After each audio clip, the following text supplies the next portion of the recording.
Hello? Roddy, it's Colin from the Australian Rock Show, mate. How are you? Colin, how's things? Pretty good, mate. I thought what we do today is we want to put the spotlight on the Lost, Lonely and Vicious record. And at the end of the interview, mate, we'll look at some contemporary questions about some of your recent stuff and also just some generic questions about your history, if you're cool with that. Oh, yeah, that's great. Yeah, no, it's a great album. I love the album. I always loved the album. It's great. It's a rock and roll album. Absolutely. For many listeners, it will be the first time that they have heard the record. Yet with so many killer songs on this album, I think it needed to be dusted off and heard by fresh ears. It's hard to believe it's 30 years since the album was released. Yeah, I know. When you mentioned it the other day, because, I've got like friends that ring up all the time and said, right, I played a Lost, Lonely, Vicious today. I loved it. It's a great album, I just thought it was dead and buried, to tell you the truth. No, great. It hasn't aged. And look, at the top of the show, we just heard the first song on the album, which was Dynamite Party. And that's straight out of the blocks in a big way. Melody galore, catchy, infectious hard rock. At the time, I couldn't find enough superlatives for this one. What's the story behind that tune? That was a tune you co-wrote with Bill Gibson. Is that correct?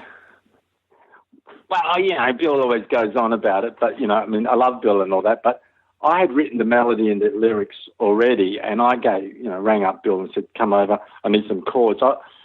More expecting, Bill's an incredible musician, and I just thought, he might, I already really sort of had the chords already, but then, he sort of came and put the same, but we had a good time, and I love the guy, and I think he's incredibly talented, and I thought, we'll go 50-50 on it. Mm-hmm. But the song was written really quick. It was just like, wake up, and it's just about going to a party and having a great party. Mm-hmm. The whole thing about rock and roll, it's always up. There's no sort of folk sort of down thing about it. Like because folk music is always like, I killed my lover down at the river. This is, I went to a party and had a great time. Sure. It's what rock and roll is all about. Absolutely. And I don't think people understand that. They sort of have missed that. And at the end of the day, rock and roll is really hard to do. Yeah.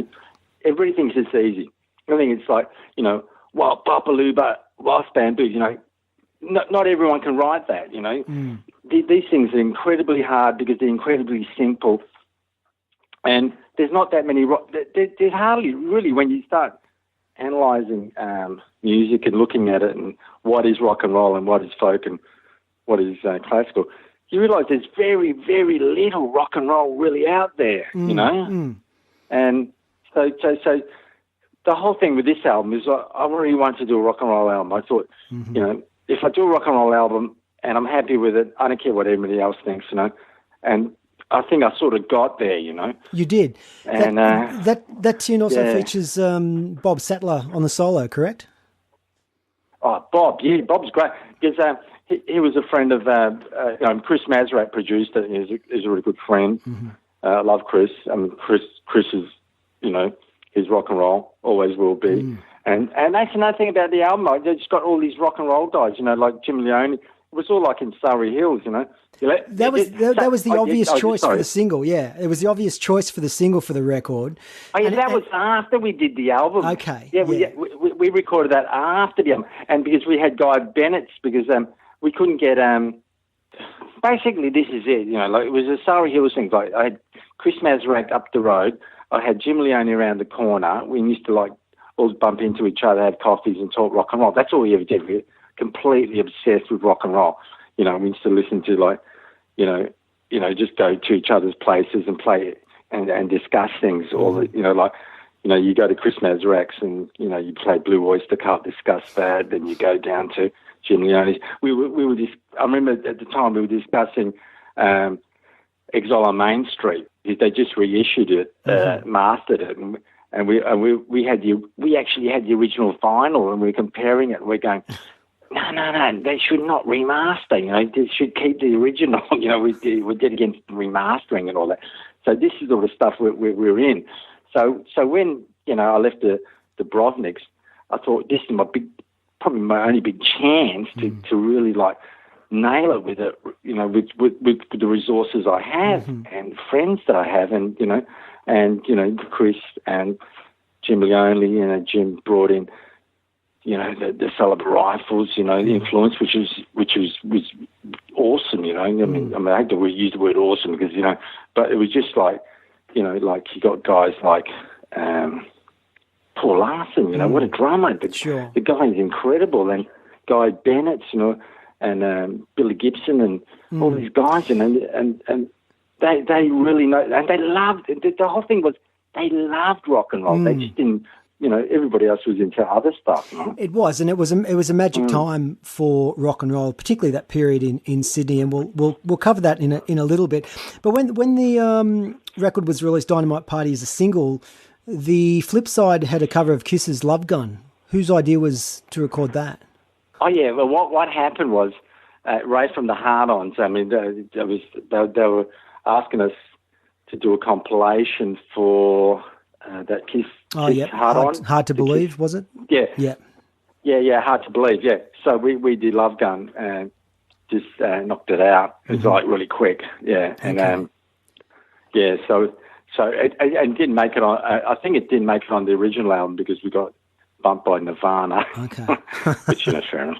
Yeah, anyway, it doesn't matter. Before we get too much into sort of proceedings, let's create a little bit of context here. And you mentioned this just a little bit briefly, how the album came together. So if I can sort of look at timeline a little bit. So prior to this project, you were with the Dubrovniks, and with your time with them, you released the 3 singles on Citadel Records. Now, you recorded the album, Dubrovnik Blues, correct? You did that recording? No. You weren't on that record? I mean, a good comparison is like we did Girls Go Maniac, with the Jim Leone and the band and, the guys, Dynamite Party guys. Yeah.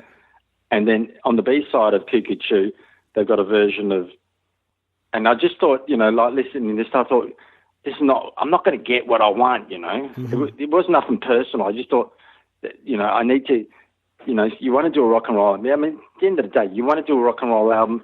Don't care about disco or techno or anything. Because at the time, techno was coming in and Eckies and everybody was.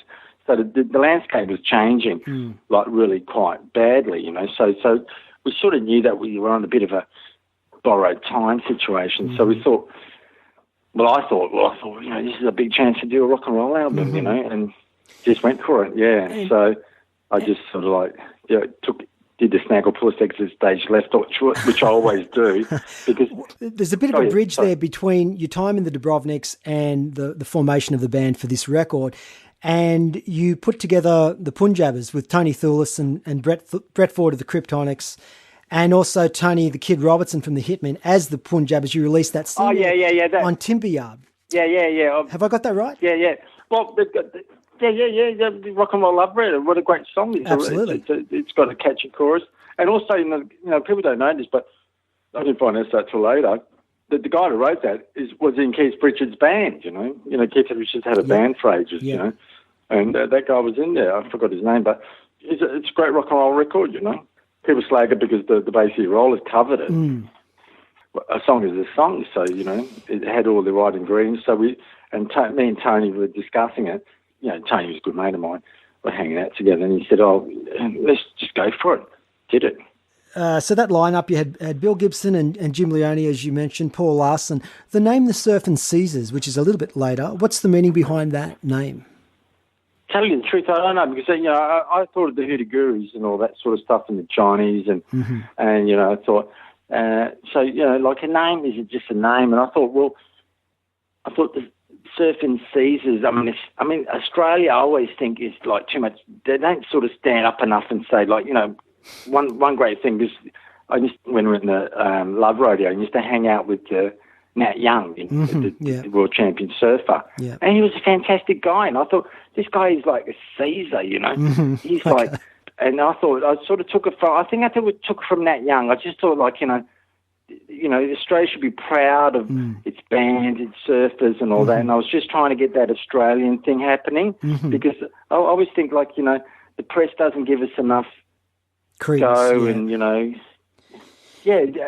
credence, exactly. Okay, all right, that's a good story. I've always wondered that. It's a bit of a homage to the world because, surfing is part of our culture. And it's a real big part of our culture. And I thought, and we are the Caesars, so. Okay, so the album has 10 songs, and as you mentioned before, was produced by Chris Mazurek. I mean, we all know what a ripping guitar player and also first-rate singer that Klondike is, but he also had a lot of experience as a producer with a lot of the Tribes material, the Trilobites, Happy Hate Nights. They're great. All that stuff. Terror Planes, others I now forget. What did Klondike bring to the table as far as a producer?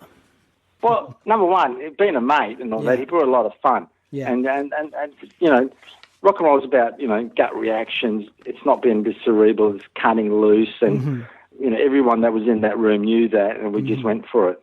And with a little bit of danger element, because we weren't too over-rehearsed, because I always think over-rehearsal takes, I don't know,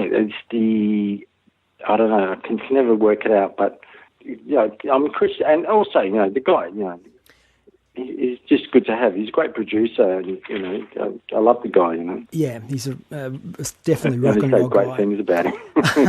So he's one guy that, you know, I don't know, I mean, just like his track record is just incredible, you know. Absolutely. And even the stuff he keeps releasing, I listen to, and it just gets better and better, you know. So, okay, so the album was recorded at Electric Avenue Studios in Annandale, correct? Yeah. Okay. So next up is the tune, and it was only 3 days. When he had 3 days, can I just elaborate on the 3 days, right? And this is really important because I did a bit of work with Pete Wells and Geordie from Rose Tattoo. They're fellow rock and rollers as well, and I remember having a discussion with them about not spending too much time in the studio, because you know how like people now with their home studios, and they tend to do auto-tune and get everything. There's a lot of perfection out there. Yeah. And that's not, that I reckon, I personally think that's the wrong way to go. I think perfection is very boring. I think perfection is one of the most boring things on the planet.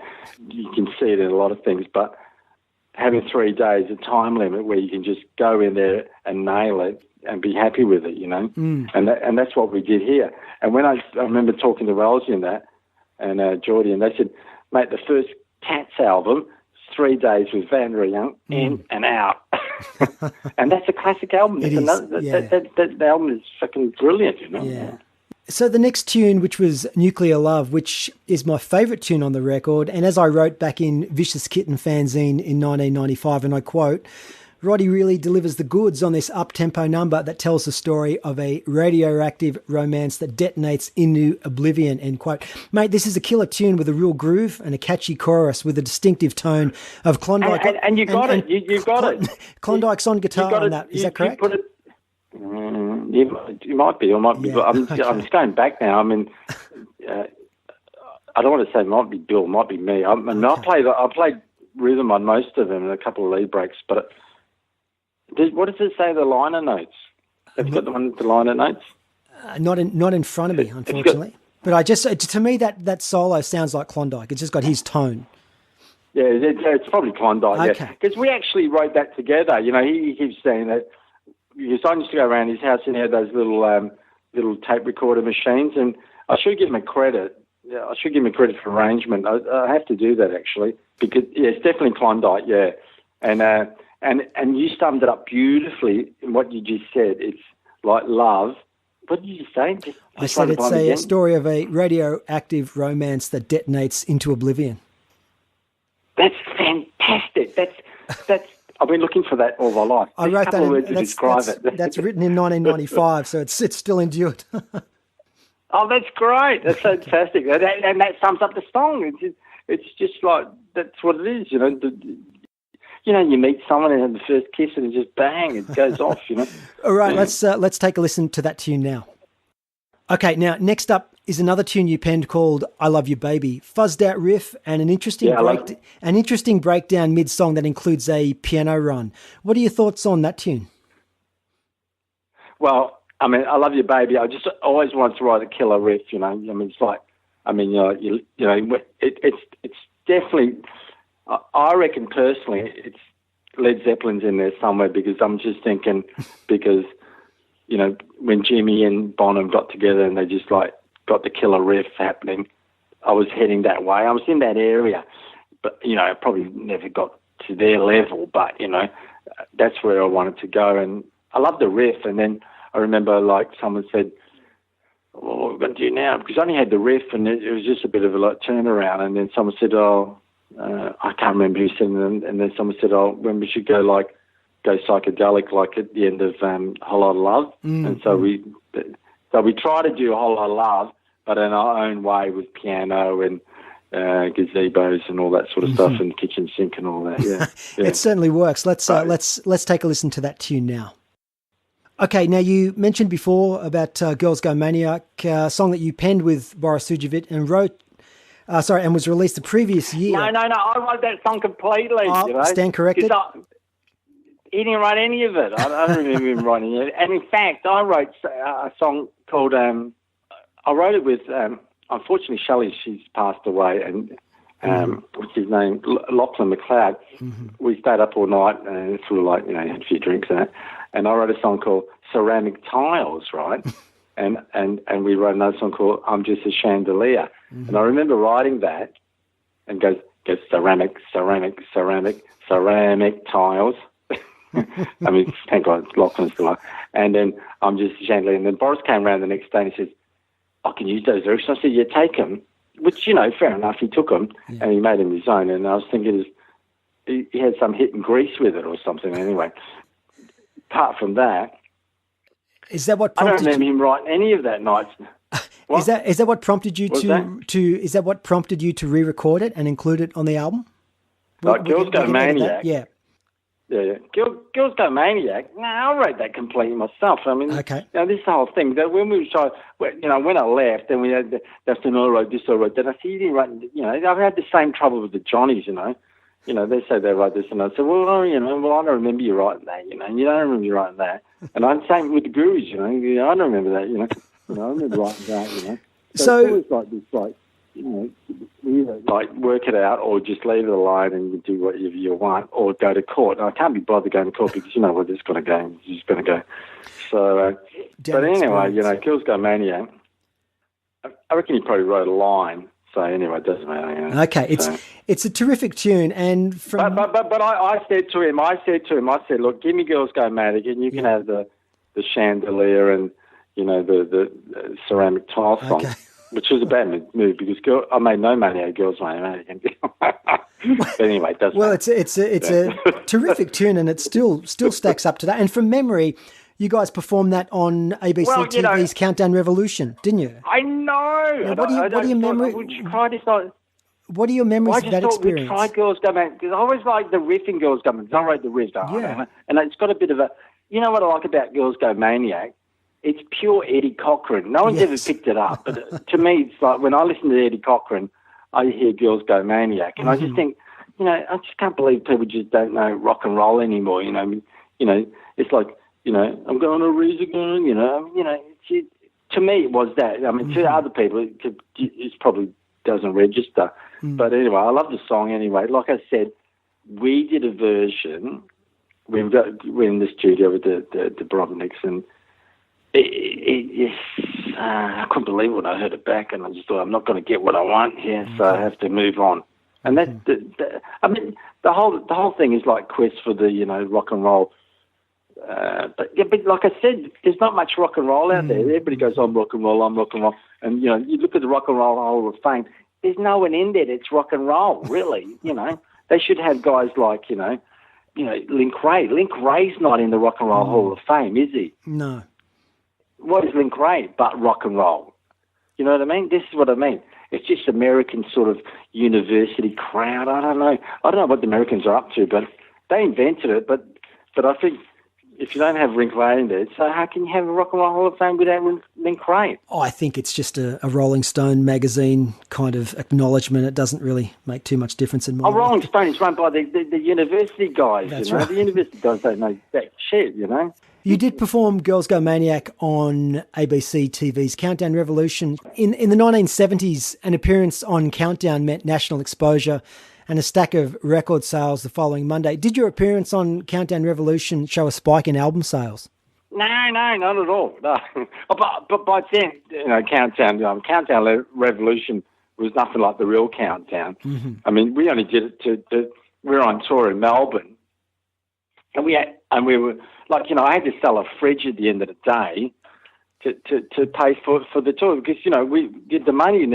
I never got the money, so that's another thing which I don't think is bad. Because all the guys that I know that got the money, they're all sitting and depressed, and I never got any money out of rock and roll at all. But I've always enjoyed it and had a really great time.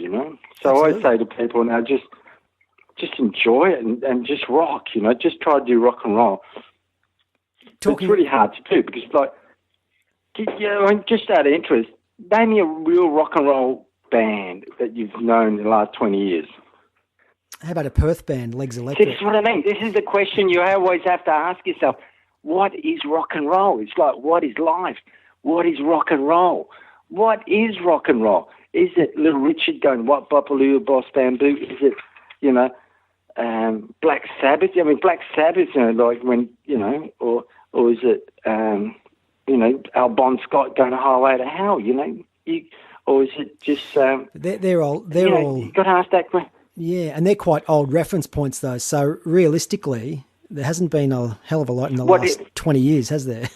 There has been no rock and roll. It's all been folk music. It's all like crying in their beer stuff, I mean, country and western. I mean, I love country and western. I don't reckon Hank Williams is, I reckon Hank Williams is more rock and roll, but he, we put him in the country. He's in a league of his own. Let's take a listen. But it's a good question, isn't it? Yeah. You should ask the audience that. What is rock and roll? What is rock and roll? I'll tell you what rock and roll is, folks. It's a good question, mate. It's a good question. Rock and roll is Girls Go Maniac, and we're going to listen to that one now. So the tune Night Stalker, not to be confused with AC/DC's Night Prowler, and despite the ominous title, it is an upbeat melodic pop tune. Correct me if I'm wrong, that you wrote with James Baker? No, he didn't write that at all. I mean, I did a swap with him. I didn't know how they got credits on there because he didn't write any of that. No, okay. I wrote it all, and it's definitely 50 doo-wop. I was going to say there's a lot of doo-wop harmonies on there. Yeah. Oh yeah, and it was great because if anyone needs to get a writing credit, it's got Chris and Billy Gibson and Jim Leone and those guys, because they actually thought them up as, and it was just like I just sort of sat back and I said, I think this needs a little bit of the wop up, do blah blah blah blah blah, and they just went did it, and that's the magic that was in the studio. It was just really good, Cool. Let's take a listen to Night Stalker now. Okay, the tune Pirate Girl, written about anyone in particular? Oh yeah. Okay, so heavy on the harmonies. The Pirate Girl is the nasty, sexy girl that you fall in love with. Like a lot of your material, there's a tongue-in-cheek approach to the delivery of the lyrics. Oh, yeah. It's totally tongue-in-cheek. Total sense but of at the humour. same time, tongue-in-cheek, there's a bit of truth, very a bit deeper. Okay. I mean, you've always met this beautiful, sexy girl that you fall in love with and she's no good for you and all that sort of stuff. Yeah. And your mum's not going to like her and all that sort of stuff. Mm-hmm. But, you just love her, and that's what it's all about. Pirate Girl's definitely about that, with a bit of T-Rex harmonies and on the back. Yeah, great harmony vocals on that. Let's take a listen to Pirate Girl. So, Roddy, the album was released on Regular Records on both LP and CD. How did that record deal come about? It was only a one-album deal? Yeah. Well, I still had good relationships with Regular Records from, the Johnny's days. Mm-hmm. And they always said if I had something decent to release, come and see them. And I just threw it out, and they said they liked it, and they released it, which is great because, Mark Fabini and Regular Records, they're an institution, a great institution. Absolutely. Mentors at anything and all the bands. So I was quite honoured that they did it, yeah. Did you get a lot of label support in terms of touring opportunities or media support? Well, that's another thing about Australian rock and roll. That what I realised early in the piece was that you got the record label, you've got your publishing company, and you got your touring company, and you know what? They don't work together, and this has been the big downfall for Australian rock and roll. none of them work together, I think they have since when I was there, and then I thought, well, I just try to get them together, but basically they don't want to know because they're doing their own thing, basically. So you can't worry about these guys because they go with the trends, and every time there's a new trend, it's like dealing with a schizophrenic. They change 5 minutes. They're not doing the rock and roll thing. They're going with the latest, what they think is, and I still see it in Australia. I think it's less. It's worse now because I think Australia has suffered a lot because when we were doing it, we had a definite character. There's one thing about, when you write a song, you want to put a lot of character in there. And I think when I look at Australian music now, there's no character. It seems to be like it's all flim-flam, you know what I mean? I agree, yeah. So I don't know. That's just my personal... Back in the day where we didn't rely, none of us thought we were going to, be big in England, or we developed our own culture, and it was really strong.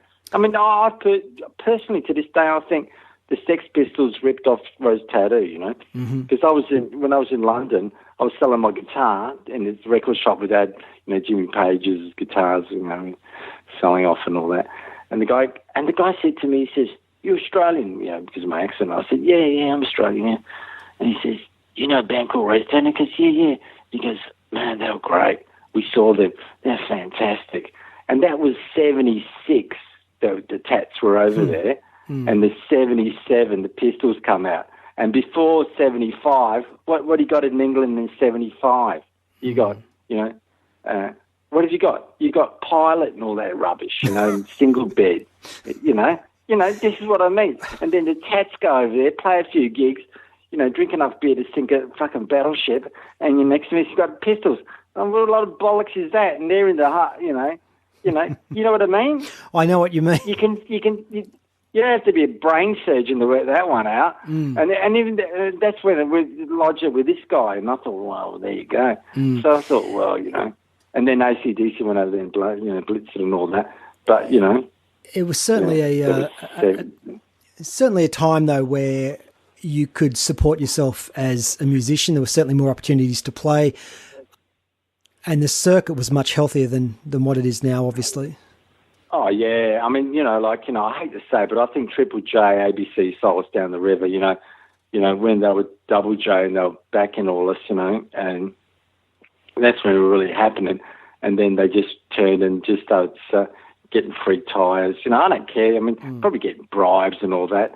And, and they're just playing, I mean, Seattle, what was in Seattle? All of a sudden, Seattle becomes rock and roll capital of the world. How did that happen? And they're just ripping us. They're ripping off the Caliber rifles, the New Christ, Radio Birdman, our stuff, and saying it's their stuff, and English going, oh yeah, it's lovely, it was wonderful, they're so rocking, and and probably in Seattle they're playing, jug bands or something. I don't know, but it just stinks of, and I even said to the guys, I said, when I look at, like those guys, I see you guys, like Caliber rifles, and I know for a fact that they're over there producing stuff. So, I just think we sold ourselves short, and and we betrayed ourselves, and it's really sad, because we had something really was worthwhile, and now we got nothing, Yeah, it certainly was. Sorry to be such a downer. Yeah. No, that's okay, because that was another question that I was going to ask you, because that period, particularly 91, 92, all local eyes did move towards what was happening overseas, and people were more interested in what was coming out of Seattle than the local market, which I always think, not all of us though, not all of us. I think that was a shame. Yeah, but how did that happen? It was just marketing. It was just some guy marketing with a lot of money, and it just shows how money can just take away everything that you've been working for the last 20 years, and there's no reason why Guns N' Roses are better than, Rose Tattoo or Caliber Rifles, and I think the ABC, personally, the ABC sold us down the river, and the politicians sold us down the river, and there must have been some deal, with cultural sort of, because, America wasn't producing anything any good. What were they producing before, before Seattle? What were they producing? They were producing bands like prog rock, remember, like Styx. Bon Jovi. Well, Bon Jovi is I don't mind Bon Jovi, but what's before Bon Jovi? I guess you're right. All the Styx and all the sort of, that sort of period. And they were pompous rubbish, and they were selling, and then the Ramones decided to make a bit of a storm, and then I just can't work it out, because like they talk about punk rock and the Ramones and all that, but New York scene at the times, you had the Heartbreakers, you had the Ramones, you had Blondie, you had Mink DeVille, you had Television, who are so un-punk rock, but they were fantastic. It was just like there was a bunch of guys in a casino called CBGBs laying bets and see who can get, and then, it's just marketing. And I just think, like the grassroots sort of people just lost it and gave it to the marketing, which I can't understand to this day. I'm just like still like recovering from it, Talking about, it's okay. Talking about the Heartbreakers, I'm going to, little segue here. Naughty Boy is another tune I really dig, highlighted by harmonica supplied by Nick Potts of the Moths, and a tune that reminded me a lot of the New York Dolls' Stranded in the Jungle. Real 60s garage shuffle going on in that one. Oh, yeah, totally, yeah. It's Bo Diddley, 60s garage, and it's basically Keats meets, Bo Diddley and decide to write a song, and because there is actually, I'm ripped off like Keats because, there's no royalties on, this is like a slap in the face for all those royalty guys. He's been dead for like hundreds of years, and he had a song called "There Was a Naughty Boy." So Naughty Boy, and the chorus was ripped off from Shakespeare. So it's even better, saying Shakespeare.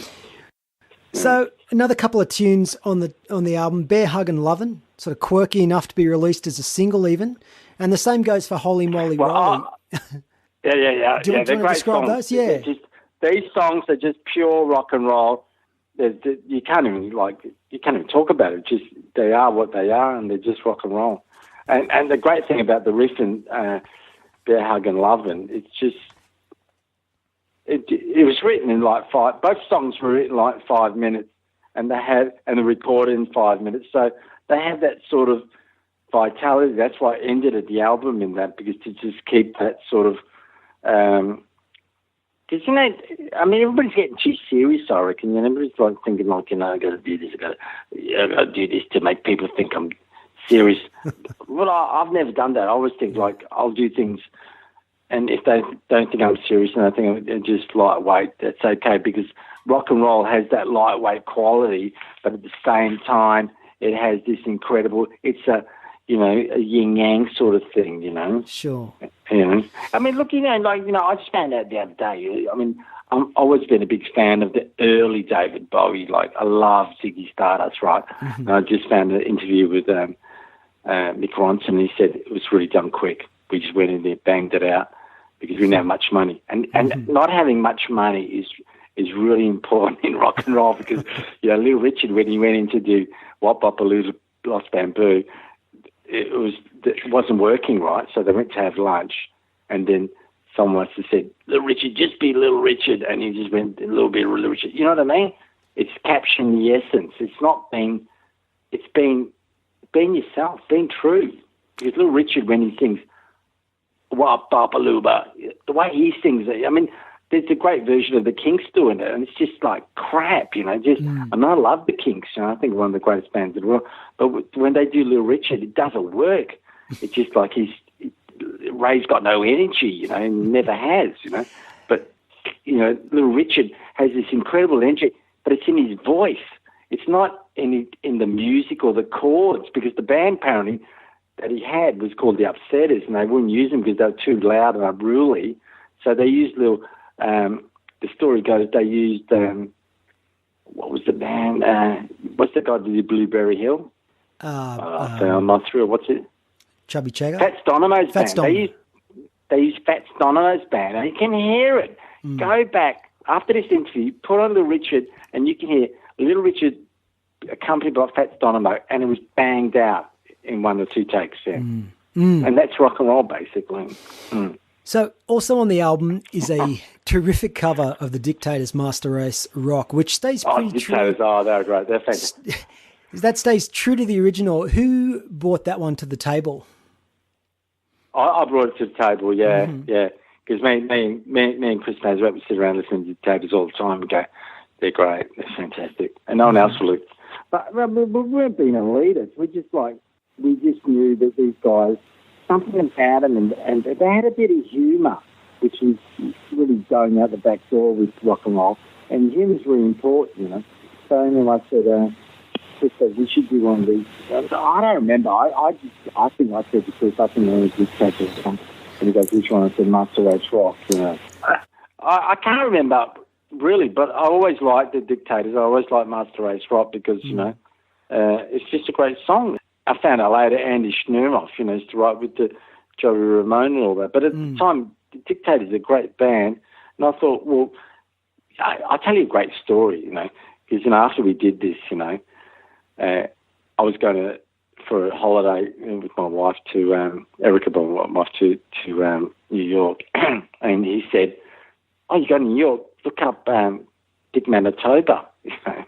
So I said, you sure? I said, you know, like, idolise these guys, you know. He says, yeah, no, Dick's really cool. So he gives me a number. So we go over there and we spend a couple of days in New York.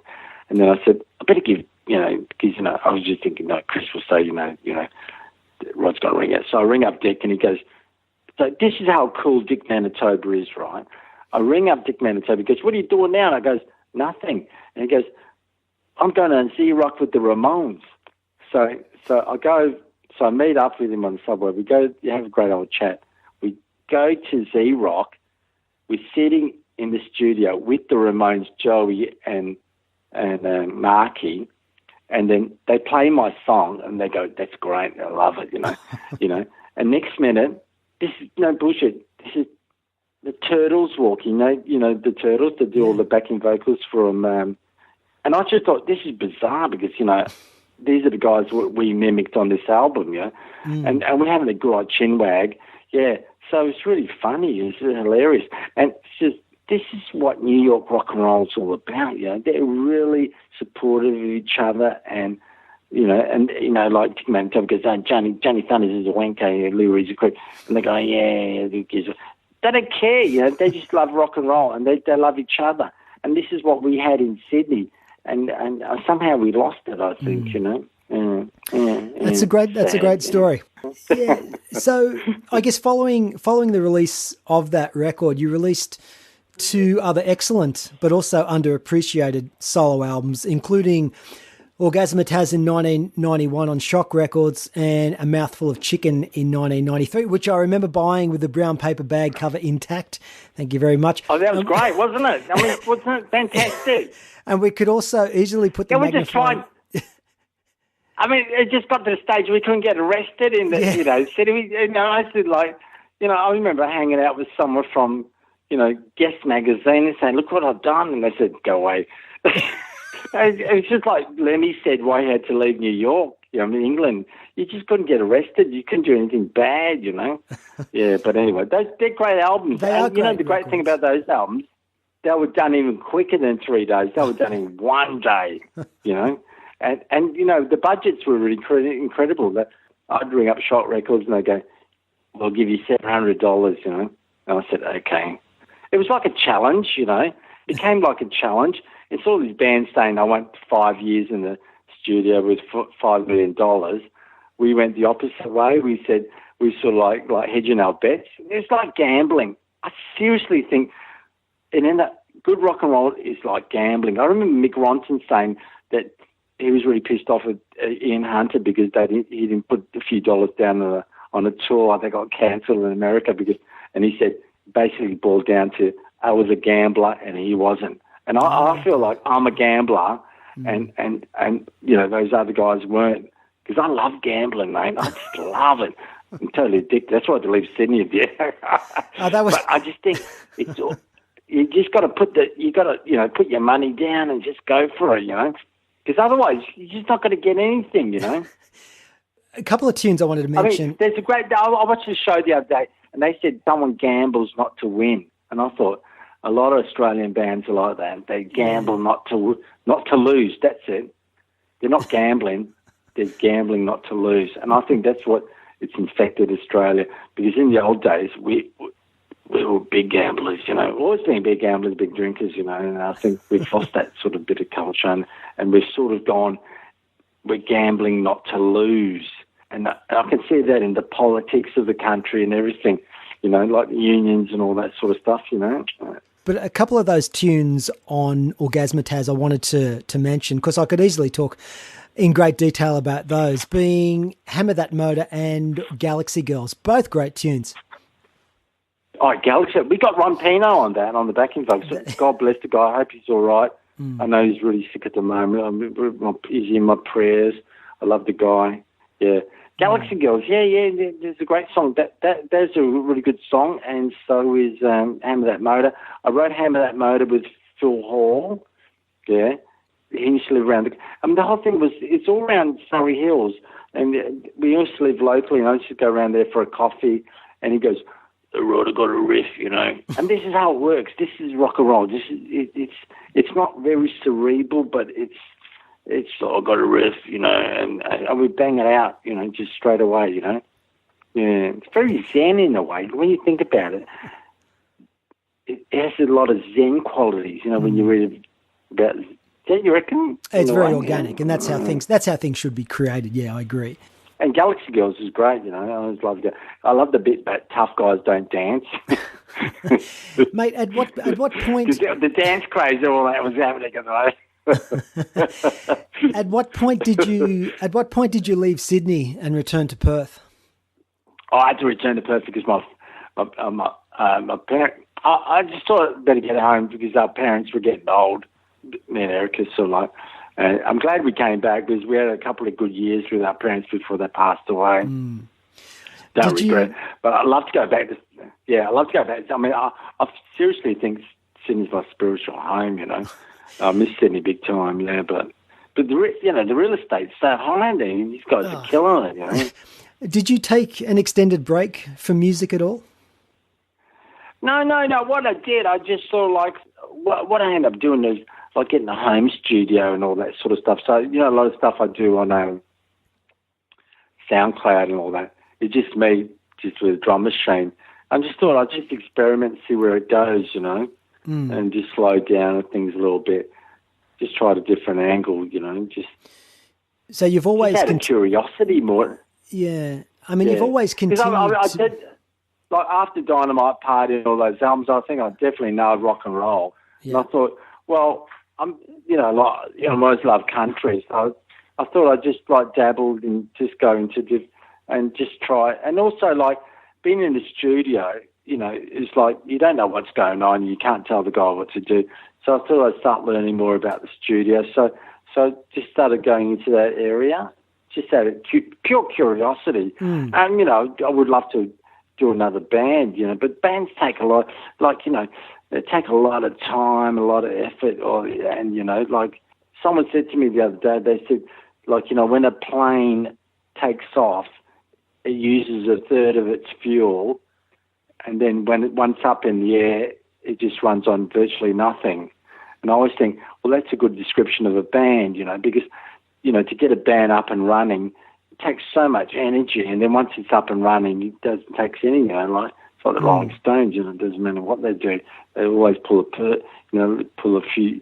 So, and I just haven't got the time, or, I'm getting a bit old, so I thought, I've tried, different areas, I mean, I love the stuff I do in SoundCloud. I only get like 10 likes, but I do like it, So but you have continued to be prolific and always kept writing. I mean, in 2005, you released the Guns, Girls and Guitars album on Timberyard Records, which is a terrific record. That's a great rock and roll record, eh? Yeah. Yeah, I love it. Yeah. Mate, just some generic questions, if I may. I've just penned a few here. So, just generally, without knowing the context, as a music fan throughout the entire 1980s period, I used to think that you were quite possibly one of the most luckless musicians going around, having been in so many bands in their infancy who went on to bigger things, notably the Hoodoo Gurus. Yet despite all that, you were always tenacious and indeed prolific and just kept at it. Do you agree with that sentiment? And would you have done anything different? No.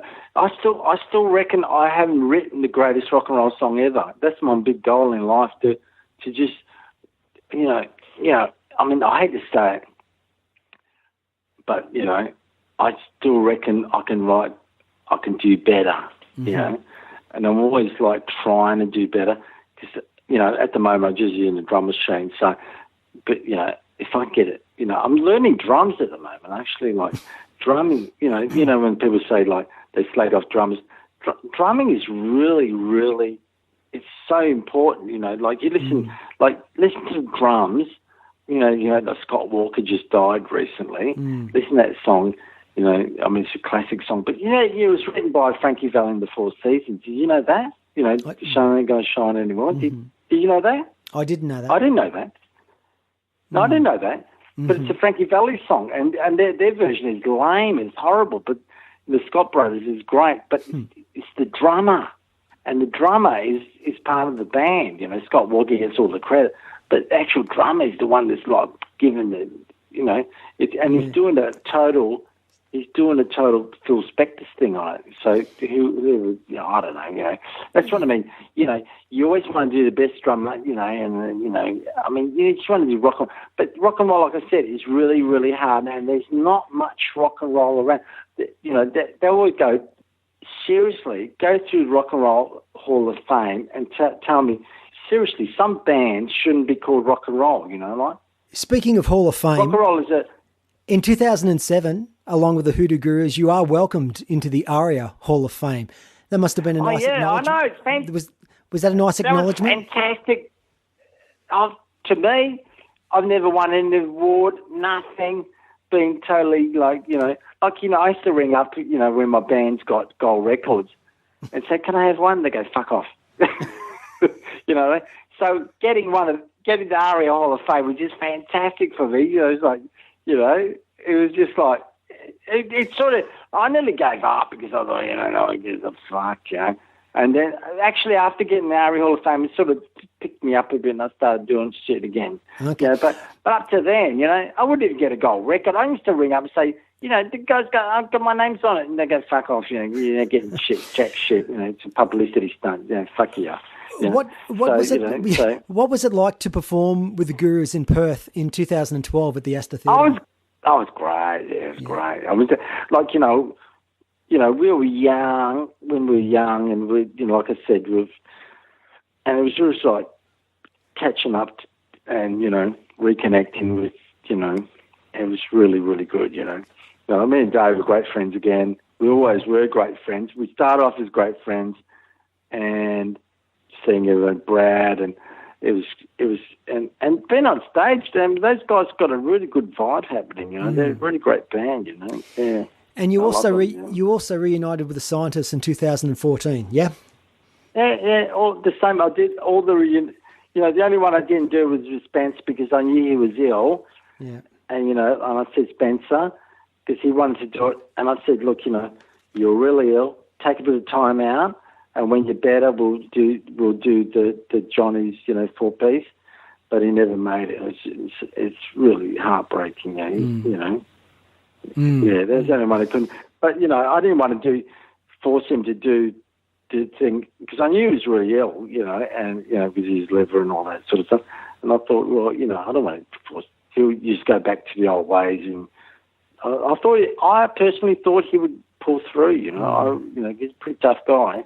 But he didn't. It's pretty sad, yeah. Yeah, no, just a couple of random questions, mate, just to finish. So, I mean, you've been from the Perth punk scene of the late 70s through the entire Sydney 1980s scene and into the early 90s.